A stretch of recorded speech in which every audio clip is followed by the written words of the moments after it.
stag and pullet pens.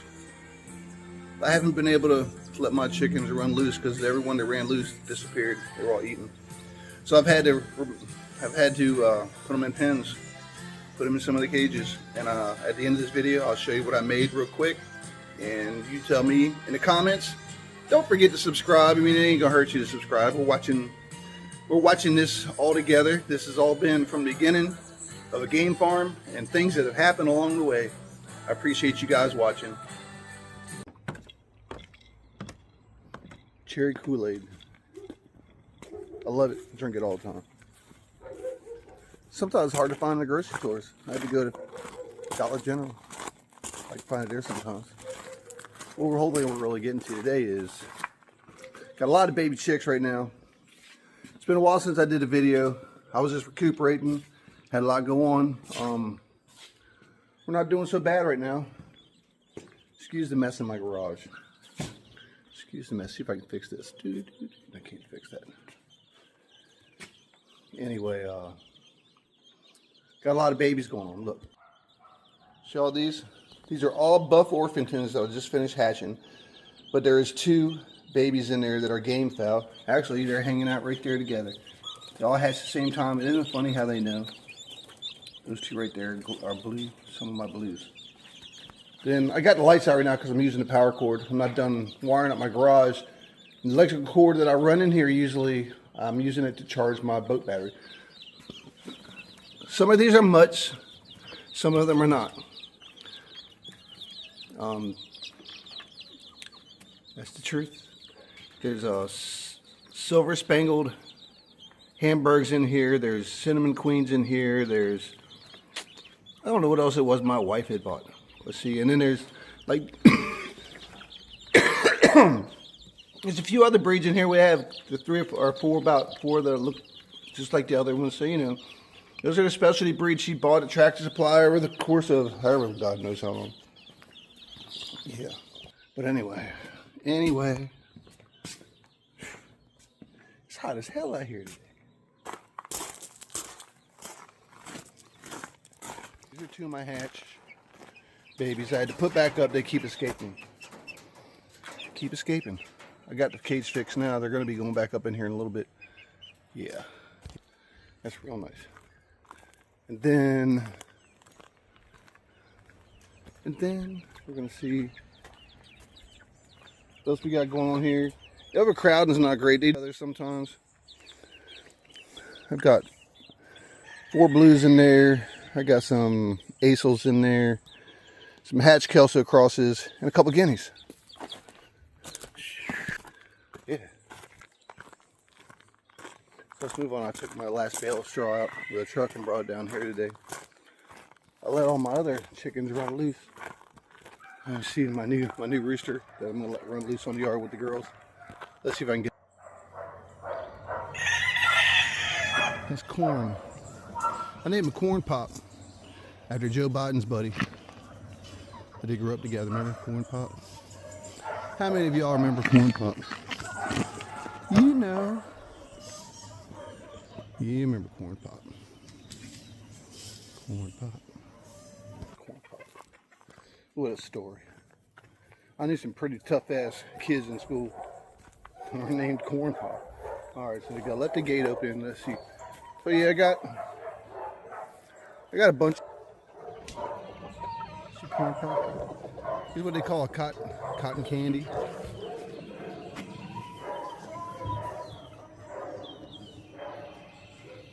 Yeah, cotton candy. Let's go in here. Alright. See, these are the next stage up for the ones you just looked at. Let me look around here. There's 3 toppy hatch cross pullets in here. They're sisters, which I kind of like. Then there's other 4 are blues. There's 3 white ones and that one over on that side too. He's one of the blues. They don't come out that color very often, but I have a couple. But these 2 are normal colors, right? Because you walk over here, and here's my first set that hatched up. Look at this little stag. And I believe that's a pullet on the left, and there's another one of those dark colored ones right there. See if I put them together, they're gonna kill each other. So I'm trying to figure out how I'm gonna do this. I probably raise them together. I'm gonna separate these guys. I'm gonna take those 3 sisters and probably put them with their dad. You know, it's the way to create a family, isn't it? That's right.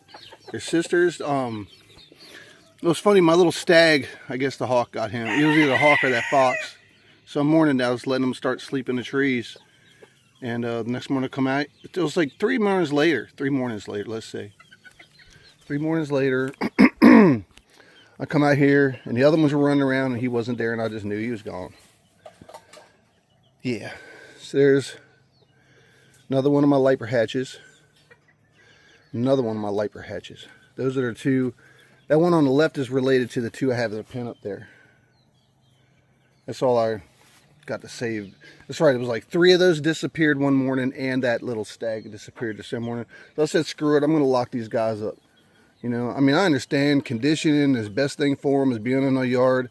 They won't live. They won't live around here. I'm not going to lie, there's some stuff going on out in this place out here, man. Whew. Some of the things in the morning I see go across the road, I'm like, what the hell was that? Or just big things. And I know there's bears all over and bobcats here and everything else that you can just... I'm not done with the fence, but I'm real close to starting that fence. Real close to starting the fence. Then you got, he said, I think the dilemma is right now that I'm going to start pumping some of the laying pellets to the hens, more so. And I'm thinking about taking the eggs from them for like the next 2 weeks and see how that goes. I've got 2 on the yard right now. If I just take them every day, though, if they start laying now and I take them every day, they should lay for a little while. And by the end of 2 weeks, I might got another one. I've only got a few hens that I can even breed right now. One's over here with a broken leg. I don't know what happened to her. I just haven't had the heart to take her out. The other 2, one's a Kelso. She's been breeding with the Doc Robinson.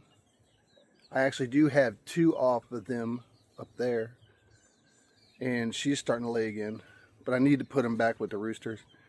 So I'll probably feed them some pellets. So she pretty much starts doing that. I'm going to move the cages. See these guys? These guys are in my big cages. These ones here, these ones here. And I have an empty cage back there. So, and these 2 right here. And I got all those small cages right there. So I'm going to take all the roosters out. Put them in the big cages with the hen. That'll eliminate 2 spots at a time. 2, 4, it'll wind up. We'll have a place to start putting these guys. Now, like I said, when I get my fence done, and I start putting my pins inside the fence, because this is all going to change. All these panels are coming down. I'm going to use the panels inside the fence just to keep my egg laying birds from running the yard and getting attacked. They'll have this area. I haven't designed it yet in my head, but got some stuff going on here other than just game chickens, you know. I like different things. And a family of buff orphanages I just got and I just hatched. Yeah, it's going to be a good start. It's going to be a good start. So let me get some stuff done here, and I'll explain the rest of it as we go along. Here we go. It's going to start. Probably going to start like right here and go over to the edge over there on our property line and go all the way down through the woods and then loop around and come all the way back up here to a gate. Here's my gate. It's big enough for me to get my tractor inside. I got some big corner posts and gate posts, and I got some runners, and then I got a bunch of metal T-posts underneath that. I got 2 rolls, 330-foot woven wire horse pasture fence, and I've got Ricky Bobby. That's beginning. And once I get over this pinched nerve in the back of my neck right now, that happened the other day, right before I was about healed up, and all of a sudden, bam. All of a sudden I pinched the nerve, so I've been going with a lot of that crap. Dealing with that. Yay. And we'll be getting started on this fence.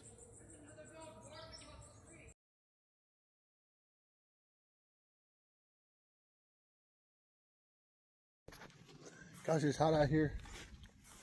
Ooh, it's hot out here. Lady came in to work yesterday, asked me if I wanted some chickens and some supplies, and after hearing what she had, I'm like, seen a couple pictures, I'm like, heck yeah, I'll take them. And this is what it, got these 2 sheds, they're a little bit over a year old, just need to be taken down. Just 4 of those, Cages right there. There's dog houses, there's feeders, there's water troughs, there's big old water trough over there. I think there's 2 of them. Heated buckets, swimming pools. She gave me 2 ducks, 7 chickens. There's still one over here I gotta catch. All this stuff. So I'm in the process of a bunch of netting. She's got 4 or 5 different rolls of chicken wire, different sizes, different lengths, heights. All this netting is coming down. I got more of these poles. Got a whole another box more of these poles for the netting over top the cages in case I want to do that.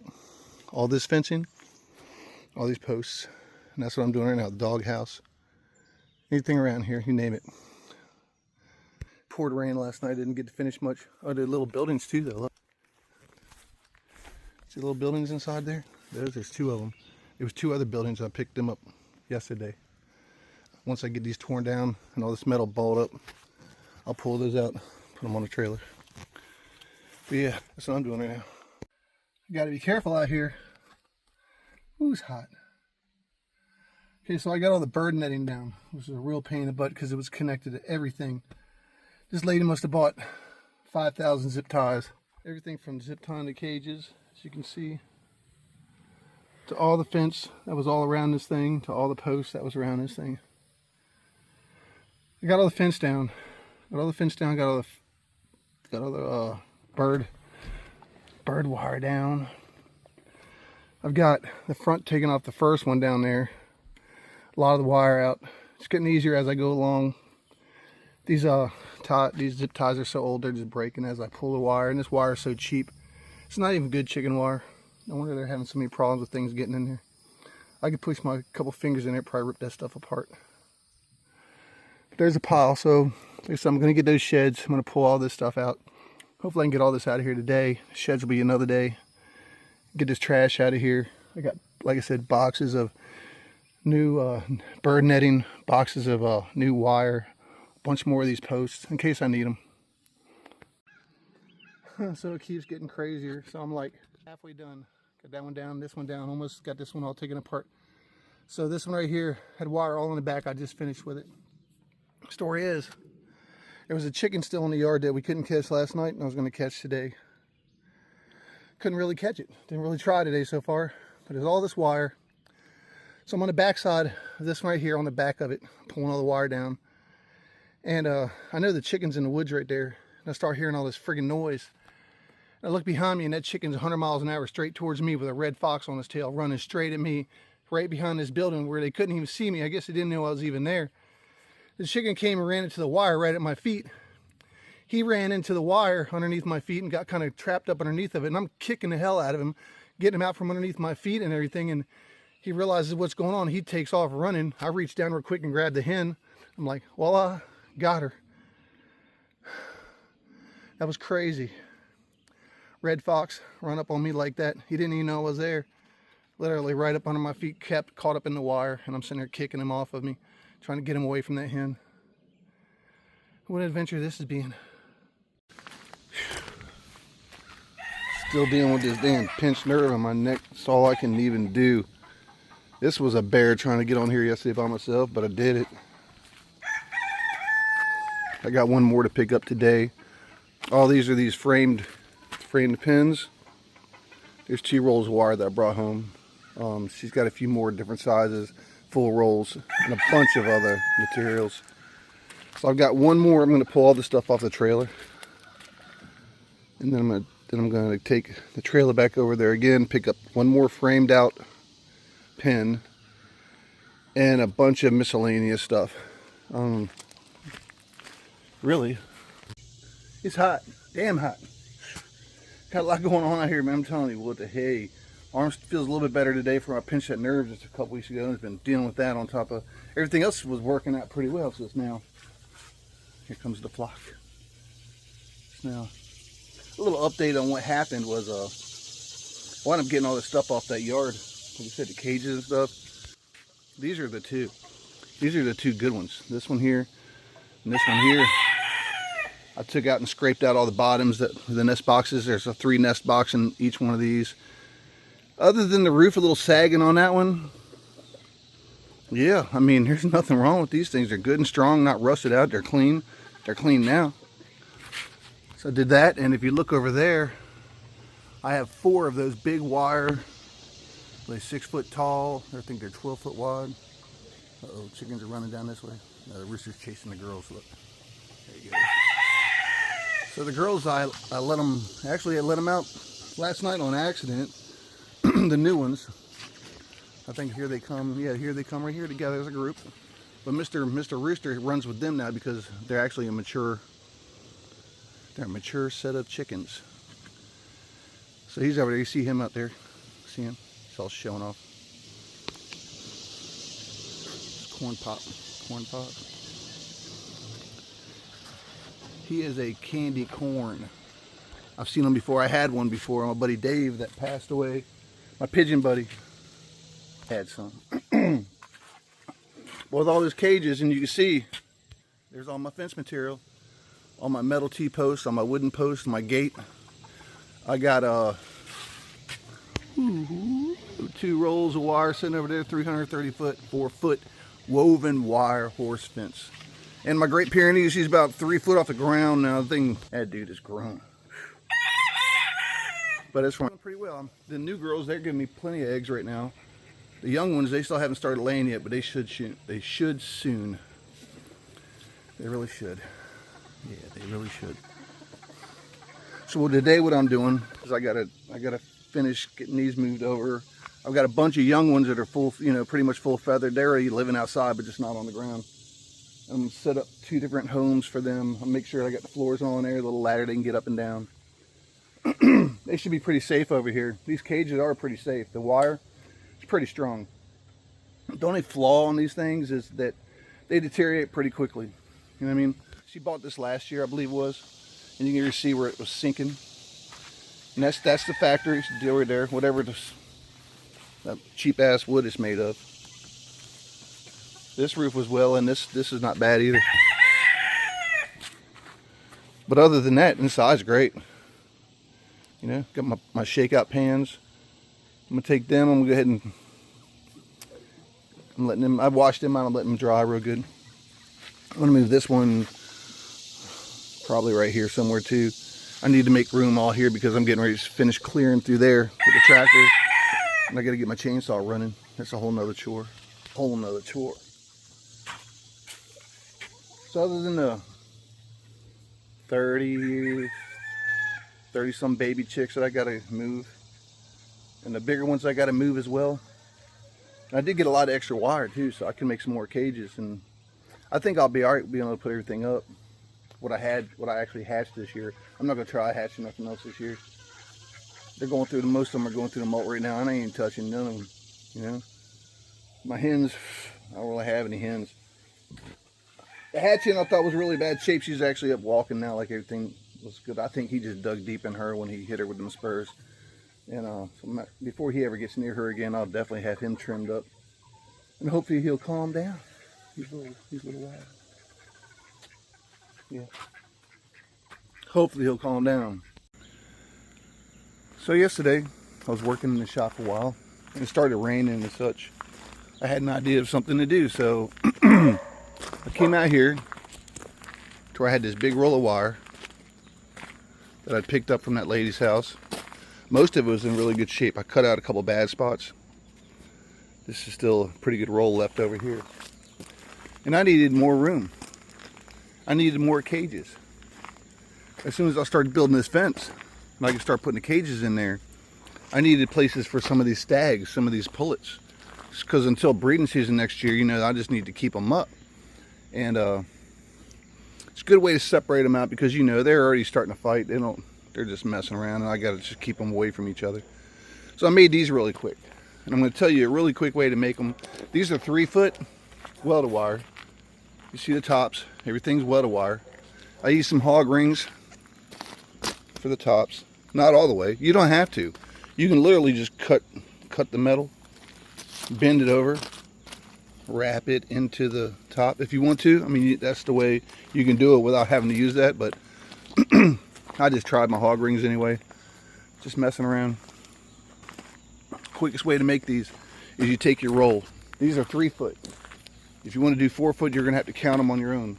But I went through the process of counting how many it took to get a 3-foot round diameter chicken cage. This right here is a 3-foot cut square. Do you see how it went across the top? 3 foot, 3 foot, 36 inches. If you take and count these little squares from end to where you're going, you count 56 full squares and you cut that. You pull that around, you take the cutoffs, the edges, because one of them's going to have this. One of them's going to have this. One's going to have these pieces right here at the end where you had to cut. And you connect it back. As an example, you can connect it right back. See here? This is how I connected it. Here, here. Just flip the wire. Just flipped it. This is another thing. On Temu, I found these really cheap. I forget how much I paid, but it wasn't much. I got a whole box of them. I bought a pack, but I ran out. I was like, man, yesterday, and I forgot that I bought a whole nother pack from them. So I was able to use these. These are great. Unflick it, open your door. As you see, I used hog rings, but you don't have to do that either. You can still use this, just reverse it. I like doing this because it makes it a little bit stronger. Makes it a little bit stronger. I don't need to lock that. But you get the gist. 56 squares around will give you a 3-foot diameter. And then you cut just a 4-foot piece. I mean, another 3-foot piece, which is easy to decide, you know, 36. Do the math. Just do a 36-inch piece, cut across the top, cut yourself a hole. I like a good one. I like my doors to overlap one, as you see here, and at least one on the bottom too. And what I did was, it was 7 squares across I took out, and 6 down. So when you make your door, you know what I'm saying. Anyway, that's about it for now. I'm getting ready to fire up the chainsaw. I got some bar oil yesterday, and I'm going to try to start clearing some land down through there. I'm getting ready to start putting up this fence. If you see, I have everything there for it.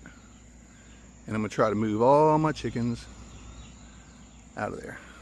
Hey guys, thanks for watching. Whew. If you can keep up with me, that's a good thing, because it's all I can do to keep up with me right now. It's tough, it's tough. We'll all get through. Y'all have a great day.